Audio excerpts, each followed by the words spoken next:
Bismillahirrahmanirrahim. Students, how are you? Hopefully all will be fine. Today we are going to start the new topic, that is chemical properties of non-metals from unit number 8. So here we discuss how non-metals react chemically. So as you already know, their valence shell are electron deficient, कि इनके ये electron deficient होते हैं। मतलब क्या है कि इनके वैलेंस शेल में इलेक्ट्रॉन की कमी होती है। सो दे रेडिली एक्सेप्ट इलेक्ट्रॉन, और ये इलेक्ट्रॉन को एक्सेप्ट करते हैं और स्टेबल हो जाते हैं। इसके अलावा जो इनकी नेक्स्ट प्रॉपर्टी है, they form ionic compound with metals. जब ये मेटल्स के साथ रिएक्ट करते हैं तो कौन से जी कंपाउंड फॉर्म करते हैं? Ionic compound. So we take example that when chloride non metal है जी। क्लोरीन जब रिएक्ट करती है सोडियम के साथ तो आपको पता है क्या बना देती है जी? NaCl, जो कि क्या है? आयनिक कंपाउंड है। और जब आप जो नॉन मेटल्स हैं दे react with other non metals तो क्या बना देती हैं जी? कोवलेंट बॉन्ड बनाती हैं। कोवलेंट बॉन्ड क्या होता है? जो कि ऐसा बॉन्ड जो कि शेयरिंग ऑफ इलेक्ट्रॉन से बनता है। और for example we take example carbon dioxide and oxides of nitrogen.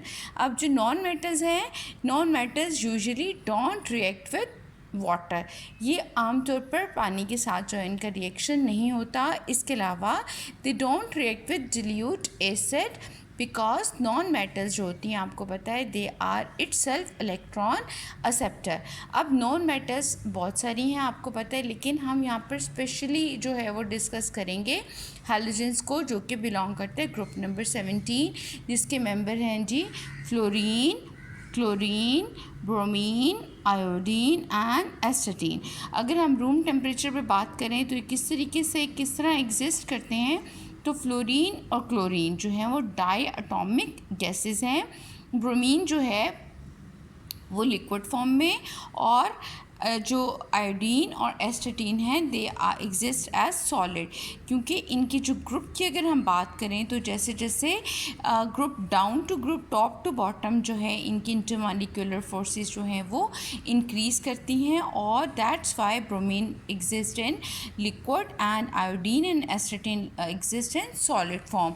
अब इनके जी फिज़िकल अपीयरेंस की बात करें तो फ्लोरीन जो है इसका कलर जो है वो पेल येलो होता है, क्लोरीन जो है वो ग्रीनिश येलो कलर में होती है, ब्रोमीन रेडिश ब्राउन में, आयोडीन जो है उसका कलर जो होता है पर्पल ब्लैक होता है। और इन सब की अगर इलेक्ट्रॉनिक कॉन्फ़िगरेशन की बात करें तो NS2P5, यानी कि इन सब के जो आउटर मोस्ट शेल में जो है वो P5 होता है, और इन सबको अपने ऑक्टेट को कंप्लीट करने के लिए एक इलेक्ट्रॉन जो है वो रिक्वायर्ड होता है। अब हम इनके रिएक्शंस जो हैं वो डिस्कस कर लेते हैं। तो हैलोजेंस जितनी भी हैं, फ्लोरीन, क्लोरीन, सबसे ज़्यादा रिएक्टिव जो है वो जी फ्लोरीन है, और ये कैसे एक्ट करती है? As a oxidising agent. और oxidising agent in previous videos आपको पता है वो सब्सटेंसेस होते हैं जो किसी दूसरे सब्सटेंस से इलेक्ट्रॉन गेन करते हैं और इटसेल्फ क्या हो जाते हैं जी? रिड्यूस होते हैं। इनमें सब इन हेलोजेंस में सबसे ज़्यादा जो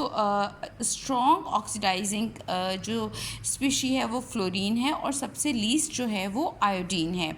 अब देख लेते हैं किस तरीके से ये जो है वो एक्ट करती हैं एज अ ऑक्सीडाइजिंग एजेंट। हम यहाँ पे रिएक्शन देख रहे हैं फ्लोरीन, और यहाँ पर हमारे पास है जी पोटाशियम क्लोराइड। आपको पता है इस केस में जो पोटाशियम है वो +1 और क्लोरीन जो है वो नेगेटिव जो है वो फॉर्म में एग्जिस्ट करता है। फ्लोरीन को अगर आप देखो तो इसका ऑक्सीडेशन नंबर 0 है। अब जब ये कंपाउंड बना देता है तो ये क्लोराइड को जो यहाँ से रिप्लेस कर देता है और इसकी जगह खुद आके अटैच हो जाता है 2KF। तो इस केस में आप देख रहे हो कि फ्लोरीन जो कि ऑक्सीडेशन नंबर जिसका 0 था, अब इसका जो ऑक्सीडेशन नंबर क्या है? -1। इट्स मीन कि इसने क्या किया है जी? Gain of electron. और गेन ऑफ इलेक्ट्रॉन क्या होता है जी? रिडक्शन होती है। यहाँ देखिए अगर आप तो क्लोरीन के ऊपर क्या चार्ज था? -1 था, और क्लोरीन जब डिस्चार्ज हुआ इसमें से क्या हो गया जी? लॉस ऑफ इलेक्ट्रॉन हो गया, और क्लोरीन गैस जो है वो प्रोड्यूस हो गई। तो -1 से वो किस फॉर्म में आ गया? 0। तो क्लोरीन की इटसेल्फ क्या होगी जी? ऑक्सीडेशन हो गई, और इसने क्या किया? फ्लोरीन ने रिप्लेस कर दिया क्लोरीन को, क्लोरीन की क्या क्लोराइड आयन को, जिसकी ऑक्सीडेशन करा दी और इटसेल्फ क्या हुआ, वो खुद रिड्यूस हुआ। तो हैलोजन क्या एक्ट करते हैं as a oxidising agent. Now we will move towards other reactions. Quickly we take a look that how they react with hydrogen. जब इनको हाइड्रोजन के साथ रिएक्शन कराया जाता है तो फ्लोरीन चूँकि ज़्यादा रिएक्टिव है, वो डार्क और कोल्ड स्टेट में भी रिएक्ट करके क्या बना देती है जी, हाइड्रोजन फ्लोराइड।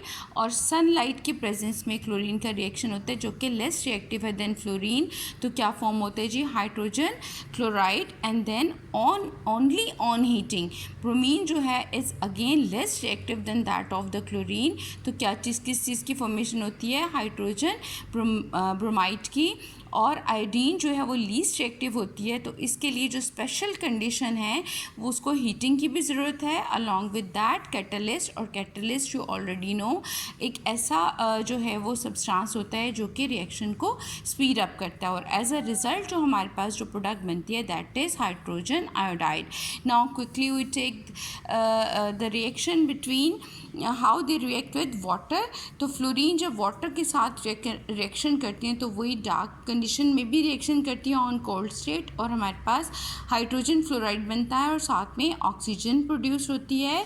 और क्लोरीन जो है वो सनलाइट की प्रेजेंस के अंदर वाटर के साथ रिएक्शन करती है और दो चीज़ें जो है इसमें फॉर्मेशन होती है, एक तो HCl प्रोड्यूस होता है हाइड्रोक्लोरिक एसिड और साथ में HOCl हाइपोक्लोरिक एसिड भी प्रोड्यूस होता है. Same is the case with bromine.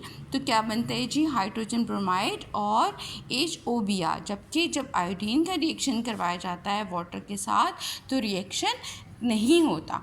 So hopefully आपको लेक्चर समझ में आ गया होगा और उसके रिएक्शंस भी समझ में आ गए होंगे. Thank you so much.